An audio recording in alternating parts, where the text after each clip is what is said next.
சாத்தான்குளம் ஜபராஜ் ஃபெனிக்ஸ் அந்த கேஸ் வந்து சிபிஐக்கு மாத்தினப்போ இது தமிழ்நாட்டோட காவல்துறைக்கு அவமானம்னு சொன்னீங்க.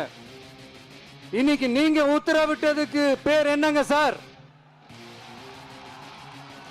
அதே தானே அன்னைக்கு நீங்க சொன்னதும் இன்னைக்கு நடக்கிறதும் அதே தானே? அதே சிபிஐ தானே? அதே சிபிஐ ஆர்எஸ்எஸ் பிஜேபியோட கைப்பாவையா தான் இருக்கு. ஏன் நீங்க அங்க போய் ஒளிஞ்சிக்கிறீங்க?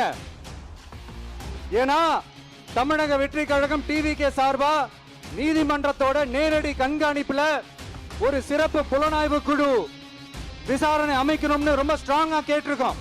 அதனால அந்த பயத்துல நீங்க ஒன்றியத்தோட ஆட்சிக்கு பின்னாடி நீங்க போய் ஒளிஞ்சிக்கிறதுக்கு காரணம், இன்னும் உங்களோட ஆட்சியில் இன்னும் எத்தனை அட்ராசிட்டிஸ், அண்ணா யூனிவர்சிட்டி கேஸ்ல இருந்து இன்னைக்கு அஜித் குமார் அவர்கள் கேஸ் வரைக்கும் எல்லாத்துக்கும் நீதிமன்றம் தலையிட்டு உங்க கவர்மெண்ட் கேள்வி கேட்டுக்கிட்டு இருக்கு.